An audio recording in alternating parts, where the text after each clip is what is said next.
नमस्कार साथियों, आज की क्लास में हम पढ़ेंगे ह्यूमन डाइजेस्टिव सिस्टम के बारे में। तो चलिए स्टार्ट करते हैं। हम देखेंगे ह्यूमन डाइजेस्टिव सिस्टम, इसका जो फंक्शन होता है, जो ग्रहण किए गए फूड मटेरियल का डाइजेशन। तो देखें हम डाइजेस्टिव सिस्टम के बारे में, यह मुख्यतः दो भागों से मिलके बना होता है। एक होता है एलिमेंट्री कैनाल और दूसरा है डाइजेस्टिव ग्लैंड। एलिमेंट्री कैनाल को हम क्या बोलते हैं? आहार नाल। और ये क्या है? हमारा पाचक ग्रंथि। पाचक ग्रंथि है ना। तो अब देखें, जो एलिमेंट्री कैनाल है यह मुख्यतः बने होते हैं buccal cavity, pharynx, oesophagus, stomach, small intestine, caecum और लार्ज इंटेस्टाइन। जबकि डाइजेस्टिव ग्लैंड है यह हमारा सिलेवरी ग्लैंड, लीवर और पेंक्रियास से मिलके बना होता है। तो साथियों, हम यहाँ पर थोड़ा सा देखें चित्र में कि जो डाइजेस्टिव सिस्टम है, तो हम एक एक जो पॉइंट को थोड़ा सा डील करते चलेंगे। तो देखिए, जो डाइजेस्टिव सिस्टम में पहला हम देखें बक्कल कैविटी। तो बक्कल कैविटी का हम क्या बोलेंगे? जो माउथ है, ठीक है। माउथ क्या है? हमारे जो छोटी सी दरारनुमा संरचना के रूप में खुलता है, जिसमें हम देखें तो इसमें पाया जाता है 32 दांत। ठीक, क्या पाया जाता है? 32 दांत पाया जाता है। तो इसके हम शो करने के लिए हम क्या लिखते हैं? ICPM। ठीक है, तो इसे हम बोलते हैं इंसाइजर। आई का इंसाइजर, इसे हम बोलते हैं केनाइन, प्रीमोलर, और ये हो गया हमारा मोलर। राइट। तो इस प्रकार चार जो प्रकार के दांत रहते हैं, और इसके लिए जो दंत सूत्र लिखा जाता है, देख लीजिए, इस प्रकार से लिखते हैं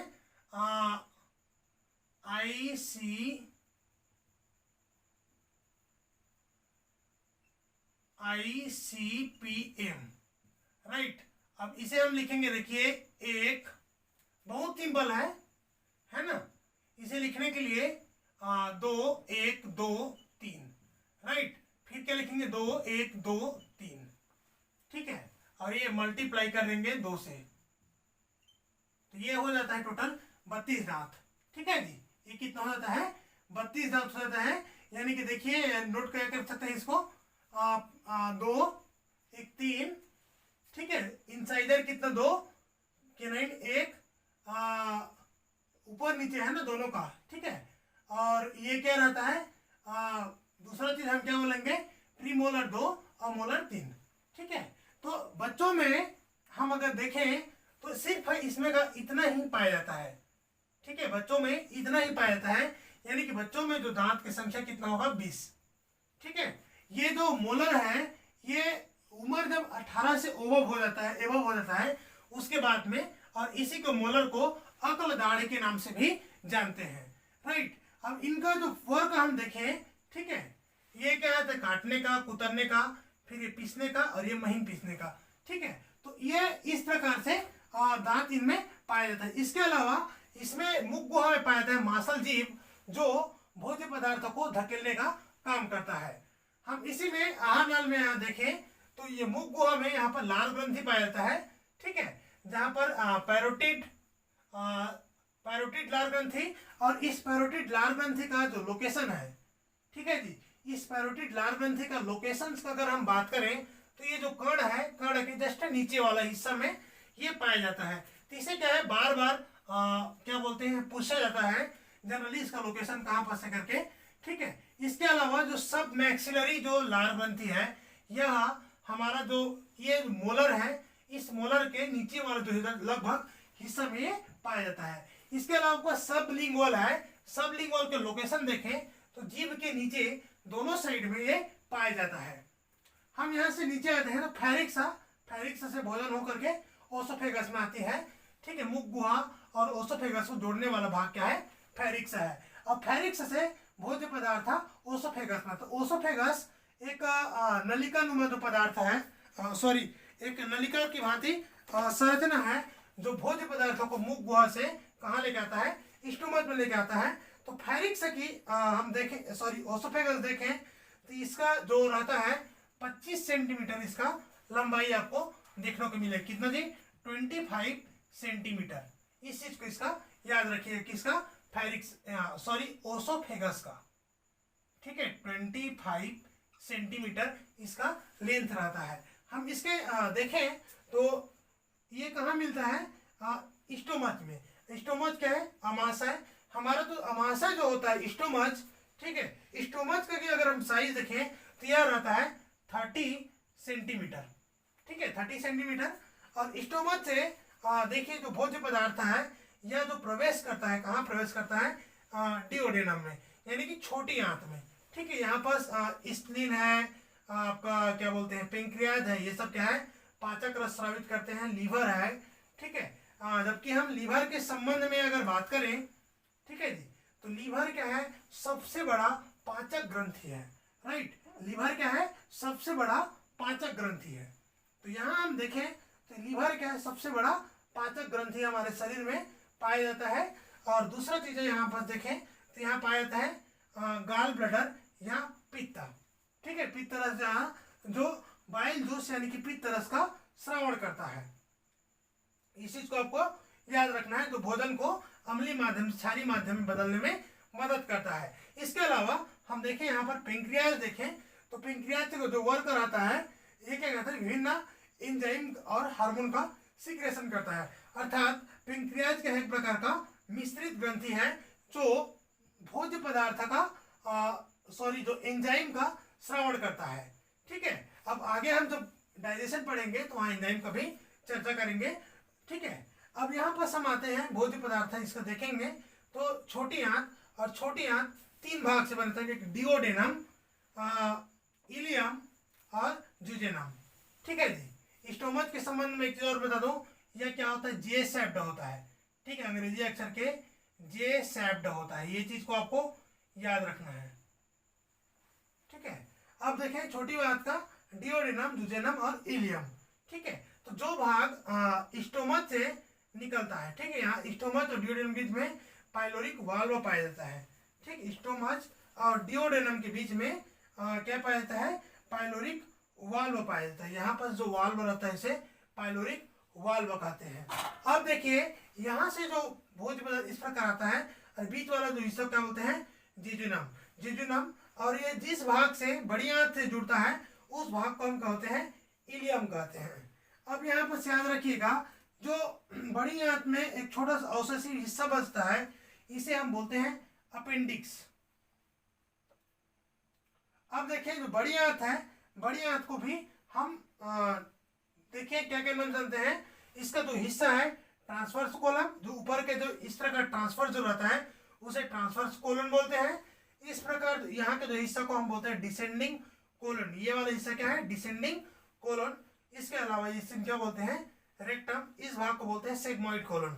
ठीक है, और ये क्या है? एनस। तो इस तरह का हिस्सा क्या है? भाग है। अब हम इसमें देखेंगे इसका हिस्सा को। ठीक है, तो पाचन के प्रमुख पद को हम इसमें देखते हैं। नेक्स्ट स्टेप है साथियों, स्टेप ऑफ न्यूट्रिशन या पोषण के चरण। तो पोषण के चरण अगर हम देखें मानव में तो हमें मुख्यतः 5 चरण, जैसे देखिए इंगेशन या अंतःग्रहण, इसमें भोज्य पदार्थों को क्या है? अंदर ग्रहण किया जाता है। नेक्स्ट आता है डाइजेशन या पाचन। तीसरा है ऑब्जॉर्प्शन या अवशोषण। चौथा हम देखेंगे एसिमिलेशन या स्वांगीकरण, जो प्रोटोप्लाज्म में बदला जाता है। नेक्स्ट है डिफेसिलेशन, जिसमें फीकल मटेरियल यानी कि मल को त्याग किया जाता है। तो चलिए पहला स्टार्ट करते हैं हम इसमें इंगेशन। तो इंगेशन की जो अंतःग्रहण की जो प्रोसेस है ये किसके द्वारा होता है? मुख गुहा द्वारा होता है। ठीक है, किसके द्वारा होगा जी? मुख गुहा द्वारा होता है। जहां बस, ठीक है, यहाँ मुख गुहा में जो उपस्थित दांत के द्वारा, ठीक है, भोजन को महीन चबाया जाता है। भोजन को चबाकर महीन किया जाता है। ठीक है, भोजन को चबाकर यहाँ पर महीन किया जाता है तथा जीभ के सहायता से इधर फेरिक्स से होते हुए क्या है? अंदर किया जाता है। तो ये क्या है? भोजन का अंतःग्रहण। ठीक है, जब भोजन क्या है यहाँ पर लार ग्रंथि वगैरह से लार से मिल करके लुप्ति हो जाता है और ये क्या होता है अंदर चला जाता है, ये प्रोसेस क्या है अंतःग्रहण। हम नेक्स्ट इसमें देखेंगे पाचन। नेक्स्ट स्टेप है साथियों डाइजेशन यानी कि पाचन। दूसरा स्टेप क्या है पाचन, न्यूट्रिशन की चरण है। तो इनमें अगर हम देखें ह्यूमन में तो पाचन की जो क्रियाविधि है यह मुख से ही आरंभ हो जाती है। ये बहुत ही महत्वपूर्ण यहाँ से पूछ सकते हैं कि ह्यूमन में मेमल में पाचन की क्रिया कहाँ से आरंभ होती है, तो आपको लेना है कहाँ से स्टार्ट होता है, मुख से ही पाचन स्टार्ट हो जाती है। ठीक है, तो यहाँ पर सब महत्वपूर्ण देखें, मुख में पाचन की देखें, ठीक है, मुख गुहा से तो यहाँ से निकलता है लार, ठीक है, या सलाइवा, ठीक है, तो सलाइवा निकलता है कहाँ से थी, स्लेवरी ग्लैंड से। इसमें 3 ग्लैंड रहता है, पैरोटिड, ठीक है, सब मैक्सिलरी और सबलिंगुअल ग्लैंड नामक ग्लैंड रहता है। तो जो लार रहता है इस लार का पीएच होता है एसिडिक होता है, ठीक है, या कैसा होता है एसिडिक पीएच होता है, ठीक है। और इसका जो पीएच अगर हम देखें तो यह रहता है पीएच इसका 6 से 7 रहता है, ठीक है। इसका पीएच का अगर हम बात करें तो 6 से 7 के बीच इसका क्या रहता है पीएच आपको देखने को मिलेगा। लार का जो भोजन को लसलसा बनाता है, लुगदी बनाता है, ठीक है। इसके अलावा हम यहाँ पर देखें तो इसका जो कार्य रहता है यहाँ पर देखिए, यहाँ पर रहता है जल तथा श्लेष्मा रहता है, ठीक है। इसमें क्या क्या रहता है जल प्लस श्लेष्मा भी रहता है, ठीक है। इसके अलावा अगर हम इसमें एंजाइम देखें तो एंजाइम को हम बोलते हैं टाइलिन एंजाइम, ठीक है। इसमें पाया जाता है टाइलिन एंजाइम, ठीक है। तो टाइलिन एंजाइम का अगर हम फंक्शन देखेंगे तो यह महत्वपूर्ण जो एंजाइम है जिस किसे करता है जी, जो स्टार्च का पाचन करता है, ठीक। स्टार्च को शुगर में बदलता है, किसको जी स्टार्च को शुगर में बदलता है, ठीक है। ये इस चीज को आपको याद रखना है, ठीक है। कौन बदलता है टाइलिन, ठीक है। टाइलिन नामक एंजाइम स्टार्च को शुगर में बदलता है। ये आपका क्या है मुख गुहा के पाचन है, आपको फैक्ट को क्या है लेकर के चलना है, ठीक है जी। इसमें हम देखेंगे इसमें इसका जो मुख्य चीज रहता है, ठीक है। इसके अलावा लार में क्या रहता है बाइकार्बोनेट फास्फेट और म्यूसिन रहता है जो क्या रहता है बफर की तरह कार्य करता है। इसमें रहता है बाइकार्बोनेट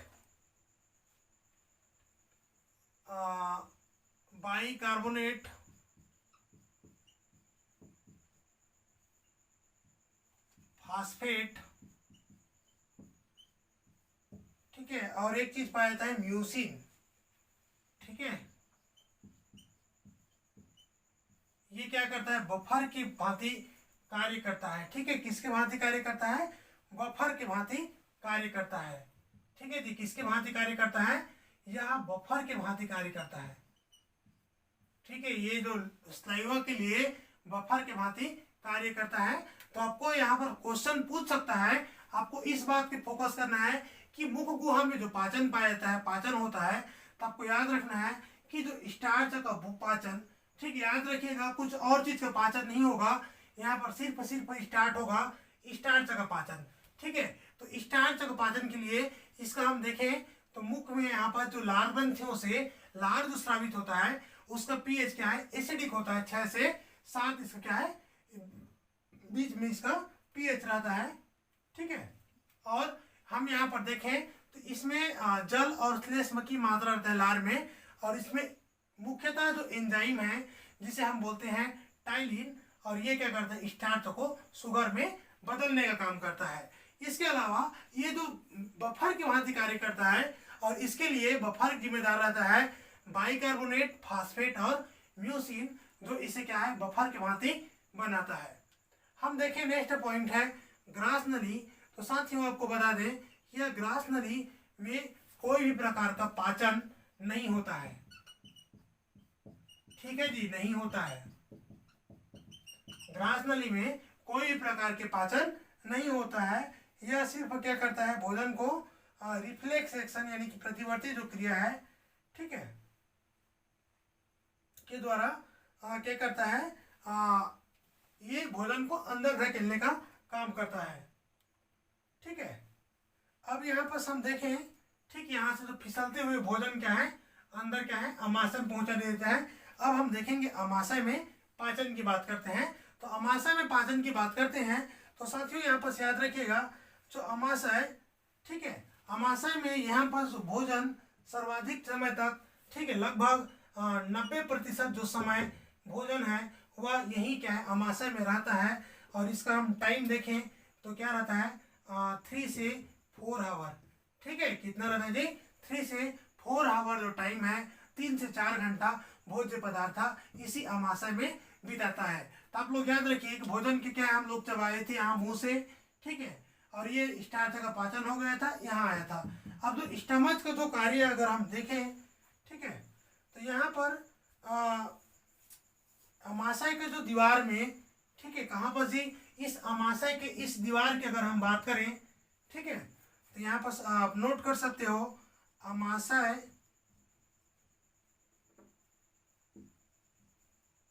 की दीवार में यहाँ पर पाया जाता है जठर ग्रंथियां।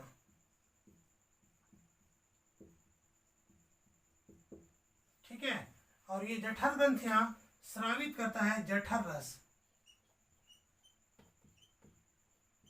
अमाशय की दीवार में पाया जाता है जठर ग्रंथियां, जो क्या करता है, जठर रस का श्रावण करता है।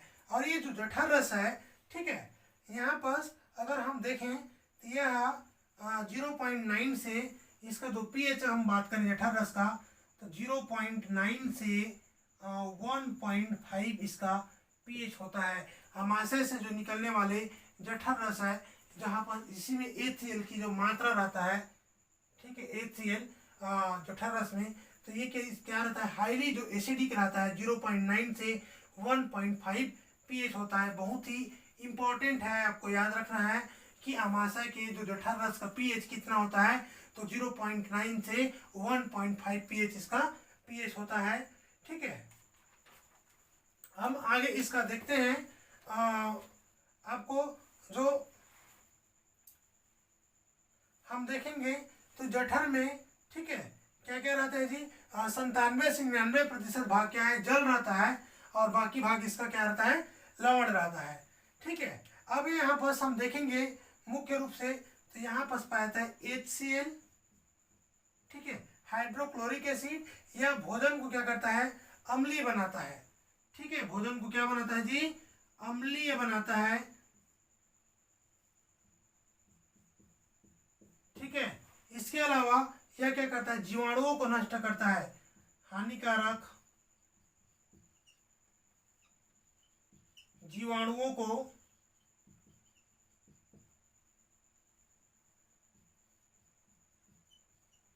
नष्ट करता है। ठीक है, तो इतना कार्य इसका क्या है, HCl का है। अब हम यहाँ पर देखेंगे यहाँ के जो एंजाइम को, ठीक है, और यही जो कारण है भोजन को जो HCl है, जो क्या सड़ने से बचाता है, कोई प्रकार के जीवाणु यहाँ पर पनपने नहीं देता है। तो हम यहाँ पर देखेंगे अमाशय से जो एंजाइम्स है, ठीक है, यहाँ पर जो अमाशय में जो पाचन जो होगा, हम यहाँ पर जो पेंक्रियाज के जो एंजाइम का भी चर्चा करेंगे, क्योंकि यहीं पर क्या रहता है, पाचन होगा। तो अभी देखिए पेप्सिन, पहला एंजाइम क्या है, पेप्सिन। तो पेप्सिन की अगर हम बात करें साथियों, तो पेप्सिन का क्या काम है, यह प्रोटीन को, ठीक है, पेप्सिन क्या करता है, यह प्रोटीन को, पेप्सिन की अगर हम बात करें तो यह प्रोटीन को बदल देता है पॉलीपेप्टाइड में। ठीक है, कौन बदलता है, पेप्सिन प्रोटीन को पॉलीपेप्टाइड में चेंज कर देता है। यानी कि हम जो, आपको याद रखिएगा कि प्रोटीन का पाचन कहाँ पर होता है, तो आपको याद रखिएगा कहाँ होता है, अमाशय में होता है। ठीक है, और ये एंजाइम्स कौन निकालता है, ये निकालता है अग्नाशय।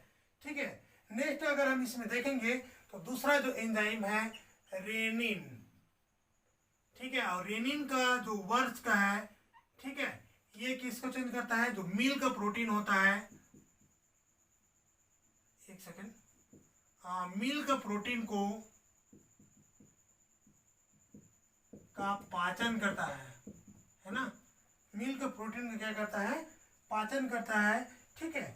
इसके अलावा, ठीक है, तो मिल्क प्रोटीन को ये क्या करता है, केसिन और क्या है, दही में बदल देता है।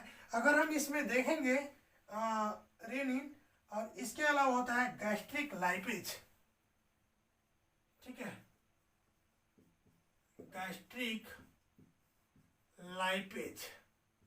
अब देखिए जो गैस्ट्रिक लाइपेज है, यह क्या करता है, लिपिड को पाचन करने का काम करता है, ठीक है। यह क्या करता है, वसा लिपिड का अपघटन करता है,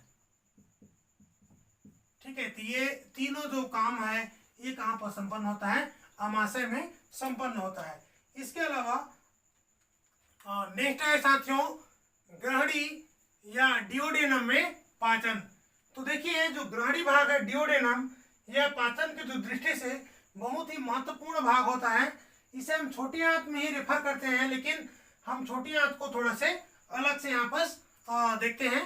तो चलिए देखते हैं, जो ग्रहणी है यहाँ पर चूंकि क्या बोलते हैं, जो लीवर, पित्त और अग्नाशय, ये सारी चीजें क्या है, ग्रहणी वाला जो भाग में खुलती है। और यहाँ से क्या रहता है साथियों, अगर हम देखें तो सबसे पहले जो भोज्य पदार्थ है, यह पित्त रस से पहले मिलती है। देखिए आप चित्र में देख सकते हैं, पित्त रस से पहले मिलती है और उसके बाद में भोज्य पदार्थ में अग्नाशयी रस मिलती है, ठीक है। तो यहाँ के जो एसिडिक जो माध्यम था, जो भोज्य पदार्थ था, उसे बेसिक माध्यम में जो चेंज करने का काम, न्यूट्रलाइज करने का काम कौन करता है, पित्त रस करता है, ठीक है। तो यहाँ पर सब हम देखें तो पहले सबसे पहले बात करते हैं पित्त रस की। तो पित्त रस की अगर हम बात करें, ठीक है, यह क्या है, जो पित्त के द्वारा स्रावित किया जाता है, गाल ब्लैडर के द्वारा, ठीक है, गाल जूस स्रावित किया जाता है। और इसे रासायनिक यौगिक हम क्या बोलते हैं, कोलोगेग, कोलोगेग के नाम से जानते हैं। और यह क्या है, पीले रंग का द्रव्य है। कैसा है जी, पीले रंग का द्रव्य है।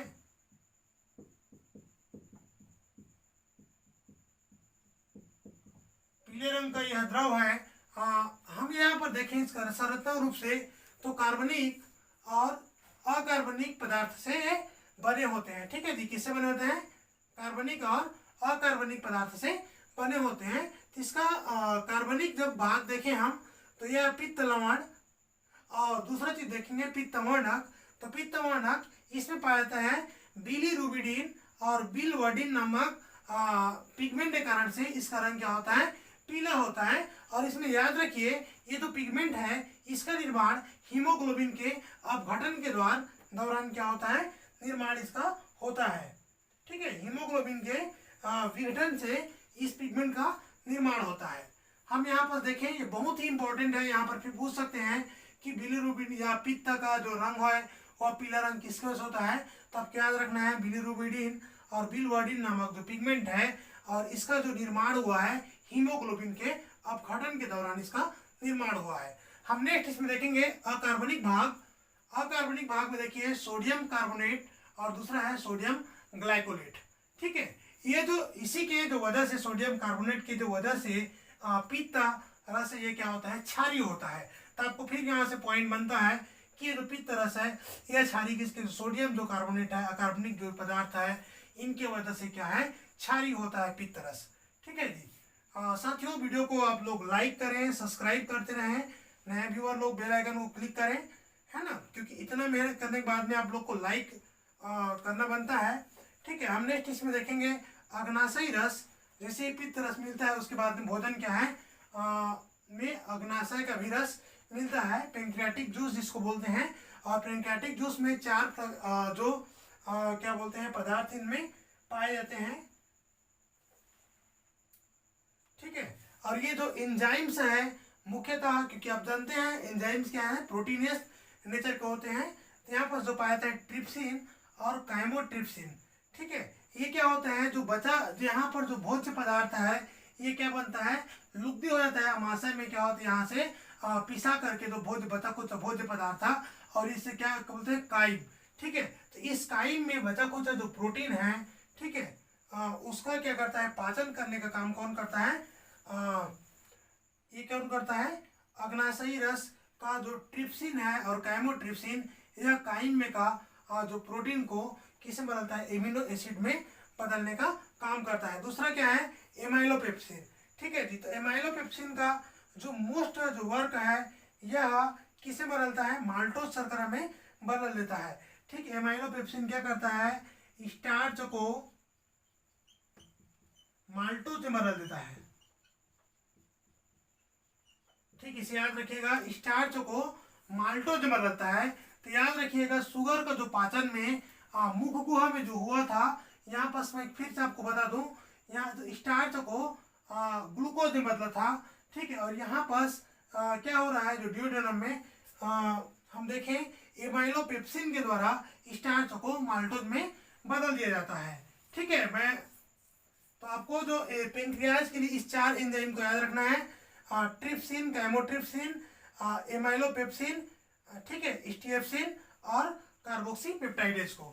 ठीक है, जबकि अमाशय से कौन कौन सा थी, अमाशय से जो हार्मोन सॉरी एंजाइम था, इसे हम बोलते हैं पेप्सिन, रेनिन, ठीक है, और लाइपेज, ये क्या है, अमाशय में बना था। ठीक है, तो इस एंजाइम को विशेष रूप से आपको याद रखना है। तो देखिए, हम नेक्स्ट देखेंगे स्टेप्सिन। स्टेप्सिन का जो वर्क है साथी, ये क्या होता है, जो वसी पदार्थों को ग्लिसरॉल में बदलता है। ठीक है, ये क्या करता है, फैट को ग्लिसरॉल में बदल देता है। फैट को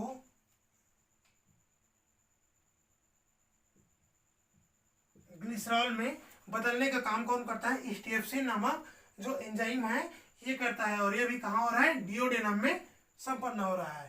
ठीक है, नेक्स्ट आता है कार्बोक्सीपेप्टाइडेज। यह क्या करता है, जो अणुओं को, ठीक है, पॉलीपेप्टाइड अणु को एमिनो एसिड में बदलता है। ठीक है, ये किसको बदलता है, पॉलीपेप्टाइड को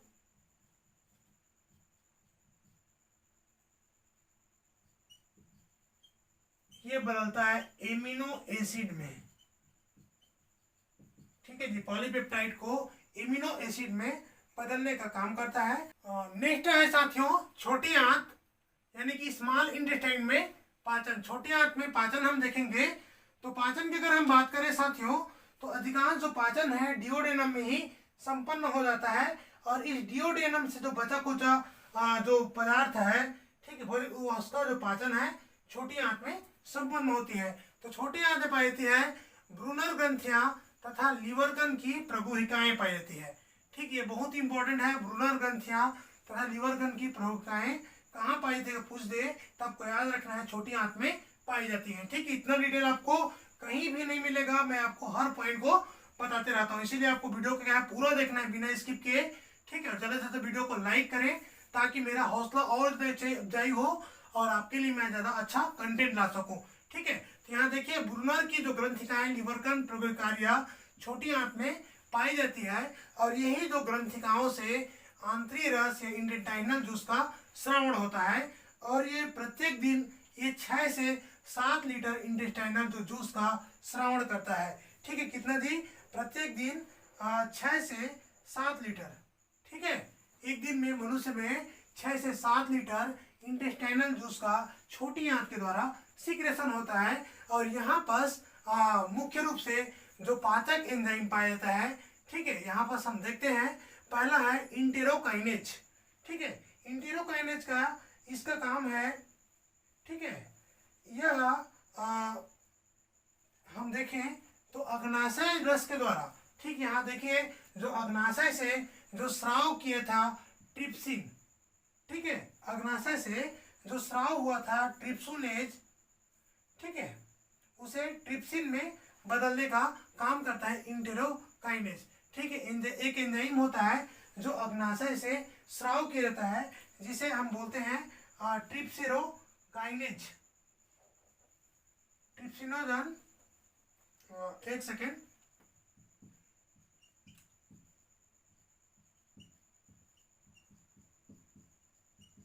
और इस ट्रिप्सिनोजन को ये क्योंकि ये भाग रहता है अक्रिय भाग रहता है, ठीक है, कैसा रहता है, ये अक्रिय रहता है, ठीक है, निष्क्रिय रहता है, इसे ट्रिप्सिन में बदल देता है, ठीक है, ट्रिप्सिन में बदलने का काम करता है, और ट्रिप्सिन इससे क्या का फॉर्म होता है, सक्रिय फॉर्म होता है, ठीक है। और ये इंटेरोकाइनेज का काम है, जो निष्क्रिय है अक्रिय ट्रिप्सिनोजन है उसे सक्रिय ट्रिप्सिनोजन में बदलने का काम कौन करता है, इंटेरोकाइनेज नामक एंजाइम करता है। दूसरा है इरेप्सिन, और इरेप्सिन का अगर हम फंक्शन देखें तो यह पॉलीपेप्टाइड को एमिनो एसिड में बदलता है, ठीक है। यह क्या करता है, जो पॉलीपेप्टाइड है इसे एमिनो अम्ल में बदलने का काम करता है इरेप्सिन, ठीक है। पॉलीपेप्टाइड को एमिनो एसिड में बदलने का काम करता है इरेप्सिन। आपको साथियों इसको पॉइंट टू पॉइंट याद रखना है। इसके बाद आता है आर्जिनेज, ठीक है।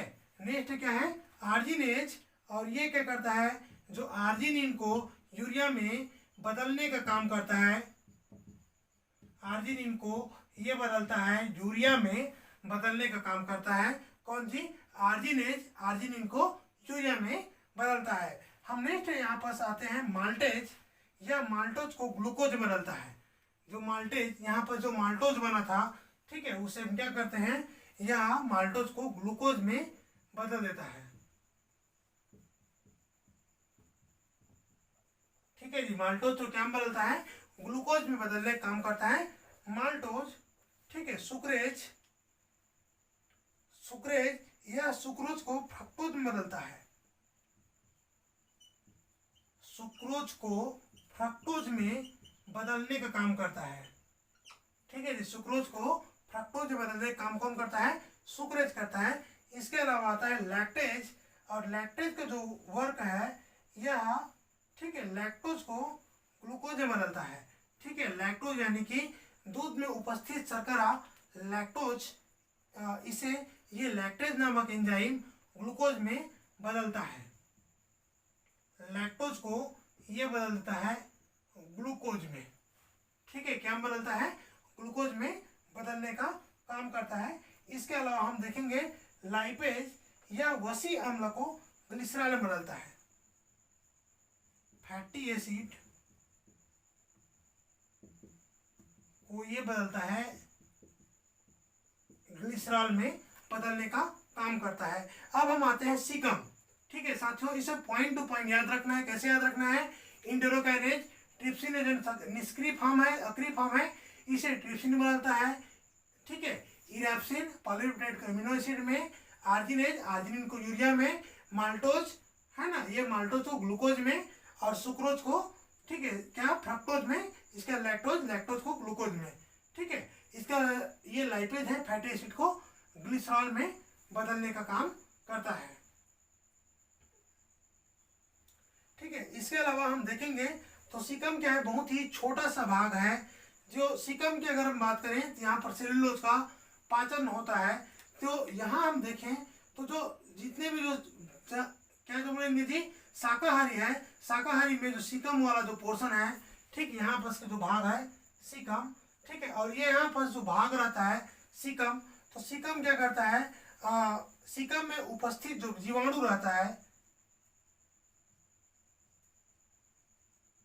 ठीक है, जीवाणु क्या करता है, सेल्यूलोज को पाचन करने में मदद करता है, ठीक है जी। क्या करता है, सीकम का, ठीक है। और यहाँ पर हम देखें, ठीक है, सीकम में जो उपस्थित जीवाणु है, ठीक है, ये क्या करता है, जो सेल्यूलोज का पाचन करने में मदद करता है, ठीक है। तो ह्यूमन में जो सीकम है वह विकसित नहीं होता है, तो यहाँ पर कोई प्रकार का पाचन नहीं होता है, इस बात को याद रखना है। फिर आते हैं हम बड़ी आंत।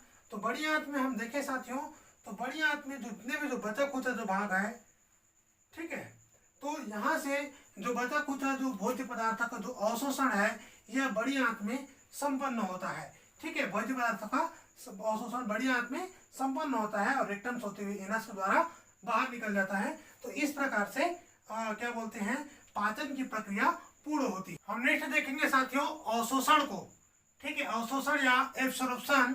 तो यहाँ पर देखिए एब्सॉर्प्शन की अगर हम बात करें तो अवशोषण जो अवशोषण के जो अधिकांश जो भाग है ये कहाँ पर होती है, ये छोटी आंत में संपन्न होती है। तो देखिए यहाँ पर जो छोटी आंत में यहाँ होती है, तो इसके लिए इसमें पाए थे स्पेशल रूप से विली, ठीक है, माइक्रोविली पाए जाते हैं छोटे छोटे, ठीक है, उंगली नुमा प्रवर्ध पाया जाता है, जिसके द्वारा क्या है, भोजन क्या है, अवशोषित होती है। अब देखिए जो अवशोषण जो भोजन किस किस फॉर्म में होता है उसको, तो कार्बोहाइड्रेट है यह ग्लूकोज तथा गैलेक्टोज के रूप में होता है, ठीक है। ग्लूकोज नॉर्मल जो शुगर है और गैलेक्टोज क्या है, मिल्क शुगर है, ठीक है, दूध वाला शुगर है। नेक्स्ट हम देखेंगे प्रोटीन, तो प्रोटीन अल्फा एमिनो के रूप में क्या है, ऑब्जर्व होता है बॉडी में, तथा जो फैट है या फैटी एसिड और मोनोडाई इन ट्राइग्लिसरॉल के रूप में अवशोषण होता है, ठीक है जी। अब यहाँ पर अगर हम बात करें तो यहाँ पर जो एमिनो अम्ल होता है यह जो जितने भी जो पदार्थ है सब क्या ऑब्जर्व होकर के, क्योंकि ऑब्जर्व होने के लिए यहाँ पर क्या रहता है, जो इंटेस्टाइन के अगर हम वॉल की नजर डाल के देखें तो यहाँ पर छोटे छोटे जो श्लेष्मिक जो सेल्स रहता है उस पर ब्लड वेसिकल्स का जाल रहता है और अवशोषित होकर कहाँ पहुंच रहे हैं, यकृत में, और यकृत में जाकर के जो ग्लूकोज है वह ग्लाइकोजन के रूप में स्टोर रहता है, ठीक है। और इसके अलावा यह जो रहता है जो ग्लूकोज है यह विभिन्न कोशिकाओं तक भी पहुंचता है आवश्यकता अनुसार। तो हम नेक्स्ट यहाँ पर देखेंगे स्वांगीकरण की, एसिमिलेशन की बात करते हैं।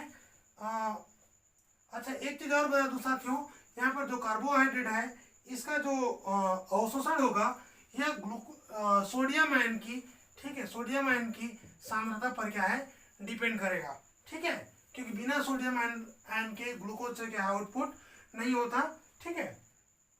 तो हम देखेंगे जो स्वांगीकरण बात करें, ठीक है, तो स्वांगीकरण हम देखेंगे तो यहाँ से जितने भी जो पदार्थ है, भोज्य पदार्थ था, यहाँ जो ऑब्जर्व हुआ था यह क्या है, किसके थ्रू थी, जो ब्लड वेसल्स के थ्रू, ठीक है, विभिन्न क्या है सेल तक पहुंचते हैं, ठीक है, विभिन्न प्रकार के जो सेल तक पहुंचते हैं, जहां पर आकर के यहाँ पर मरम्मत वृद्धि, ठीक है, यहाँ से जो निकलता है जो सेल में आकर के, ठीक है, जो भोज्य पदार्थ है इनका मरम्मत वृद्धि, डीएनए रेप्लिकेशन तथा अन्य जो चीजें हैं, प्रोटोप्लाज्म का जो निर्माण है वह यहाँ पर संपन्न होता है, ठीक है। इसी को हम क्या कहेंगे, स्वांगीकरण कहेंगे। अर्थात यहाँ पर जितने भी जो भोज्य पदार्थ जो ऑब्जर्व किए थे इसे विभिन्न प्रकार के जो मेंटेनेंस तथा रेस्पायरेशन, ठीक है, इसके अलावा डीएनए रेप्लिकेशन अन्य जो कार्य के लिए क्या है जो भोज्य पदार्थ है उसे यूज कर लिया जाता है, वही क्या है एसिमिलेशन है और प्रोटोप्लाज्म का निर्माण होता है। हम लास्ट हम देखेंगे मल त्याग, ठीक है, जो अपचित जो भोज्य पदार्थ है, ठीक है, जो बड़ी आंत में बचा कुछ जो भोज्य पदार्थ का अवशोषित हो जाता है और उसके बाद में जो अपचित भोज्य पदार्थ है यह जो रेक्टम्स में आकर के मलाशय में एकत्रित होते हैं और ये एनस के द्वारा क्या है बाहर निकल जाता है, ठीक है। इस प्रकार से साथियों जो पाचन की जो प्रक्रिया है यह क्या होती है, संपूर्ण होती है, ठीक है। तो एक सरसरी नजर से आपको रिवीजन के लिए मैं बता दूं कि भोज्य पदार्थों को अंतःग्रहण जो मुख के द्वारा किया जाता है, जहां पर क्या है दांत के द्वारा भोजन को पीसा जाता है, चबाया जाता है, जहां पर इसका जो लाल ग्रंथि मिलता है और यहीं से क्या है पाचन शुरू हो जाता है। स्टार्च का यहाँ से मंड में जो टायरिन नामक एंजाइम है उससे शुरुआत होता है और ये क्या होता है ओसोफेगस होते हैं, स्टोमच में आ जाता है। स्टोमच में जहाँ पर आता है तो पेप्सिन रेनिन और जो एमाइलेज नामक जो एंजाइम है, पेप्सिन रेनिन नामक जो एंजाइम है, ठीक है, ये क्या करता है यहाँ पर भोज्य पदार्थों का फिर क्या पाचन में सहायता करता है। फिर यहाँ से जो जूस आता है, ठीक है, और ये क्या होता है पाचन होते होते, ठीक है, कहाँ पर डिओडेनम में अधिकांश जो पाचन है डिओडेनम में संपन्न होगा और बचा कुछ जगह छोटी आंत में फिर अवशोषण होगा और अवशोषण के बाद में बड़ी आंत भी क्या है अवशोषण की भूमिका रद्द करेगा और बाद में लास्ट में भोजन क्या है एनस के थ्रू जो अपचित भोज्य पदार्थ है वह डिफेसिएशन या जो फेकल मटेरियल को बाहर निकलने के माध्यम से बाहर कर दिया जाता है। तो इस प्रकार साथियों पाचन की जो प्रोसेस है वह संपन्न होती है। तो साथियों वीडियो को आप लोग ज़्यादा से ज़्यादा लाइक करें, शेयर करें, सब्सक्राइब करें ताकि मैं आपके लिए डेली कंटेंट लेकर के आ सकूं। आज के लिए इतना ही, थैंक यू।